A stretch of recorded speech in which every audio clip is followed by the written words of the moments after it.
Hello YouTube, it's your host Axel Rose, the Shogun with the slogan, and you are now watching MVP Magazine.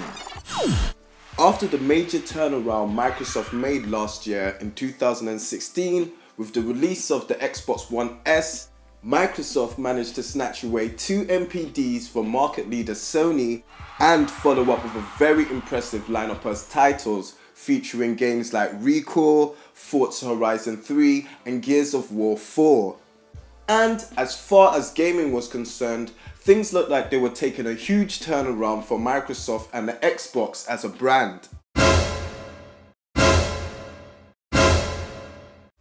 Yeah, it's pretty safe to say that in 2017, the Xbox One hasn't been having that much of a stellar year, despite having a couple of titles like Halo Wars 2 and the long-awaited Phantom Dust finally get released.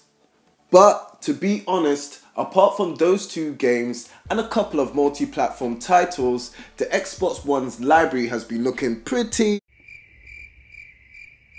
And even though I really like the Xbox One console, and I really do think last year Microsoft did some really cool things to turn just the general perception of the Xbox console around, I think most gamers and the mainstream media cannot deny the fact that Sony and Nintendo have been doing a fantastic job of providing first-party exclusives to their audience.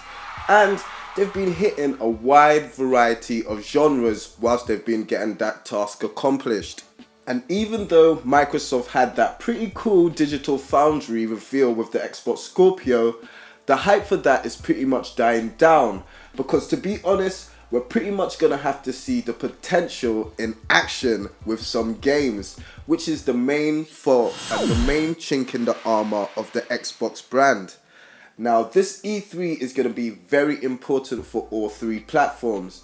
It's going to be very important for Sony because they really need to show why they are the #1. They've got the most consoles in the homes, so they don't really need to sell a ton more. And it's pretty much going to be the hardest for them to sell a ton more because they've pretty much almost got to that point of market saturation because they're just doing that well. So right now they're going to really have to bring some heavy hitting titles to make people go out there and to continue buying PlayStation 4s. Nintendo are the new kid on the block and people are just waiting to see what's going to happen with the Switch. And because the console itself is such a novel concept, like the average AAA game gets a new lease of life just because you're going to be able to play it in multiple different ways. Having a game like Dark Souls or Skyrim on a go brings a totally new aspect of gameplay to it, which even though we may have seen certain games before, it's still going to be a little bit exciting. So Microsoft, what are you going to really have? Now, having a console which is as powerful as the Scorpio is all well and good, but we've seen powerful consoles before. We've had the Atari Jaguar, we've had the 3DO, we've had the CD32, we've had the Neo Geo, and all of them weren't as successful as their competitors because they didn't have the software.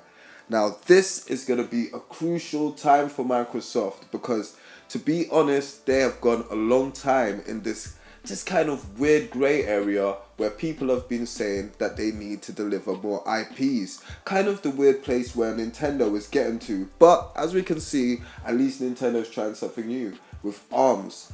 So whether people gravitate to ARMS or not, that'll be something interesting to see. So far it looks like people are really gravitating to whatever is on Switch. But Microsoft, see, the difference between Microsoft and Nintendo is that Nintendo have a lot more franchises they can draw from. People are just waiting for a new Metroid. People are just waiting for a new Fire Emblem. People are just waiting for a new Punch-Out. So, you know, Nintendo could always got this back catalogue they can dip into. Microsoft have pretty much used up their back catalogue so far. Well, for all the titles that people really know and want. Anything else would be some, you know, some obscure Xbox One titles and stuff. And I do respect the fact that Microsoft are playing around with that stuff. We recently saw Phantom Dust get thrown out there, even though I reckon they should have saved that for E3 so it could have got all the eyes and the attention it deserved. But basically what I'm saying is that Microsoft really need to get their hands in their bag and to produce some games this year at E3, or else it's gonna look really bad for them, because Sony have the most consoles in the house. So they're pretty much, even though they can't rest on their laurels, they pretty much are kind of secure. They can kind of rest, and they've got PlayStation experience at the end of the year. Nintendo they're just lucky that the Switch is a hot item. Monster Hunter got announced the other day, so that just boosted sales, and you know, that just gave them a new lease of life itself. So the ball is really in Microsoft's court, especially if the Scorpio is going to be expensive. They're really going to need to just give us a reason to go out there and support it. And trust me, I want one, because I'm an Xbox fan. I'm a gamer first. If the Scorpio is good and it's got a load of good content, I'll go out there and support it.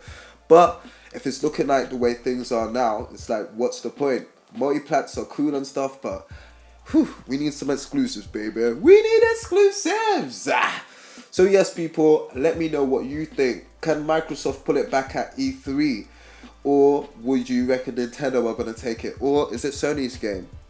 If you are new here, like and subscribe. All that great stuff helps the channel a lot. And yes, talk to you later. Peace.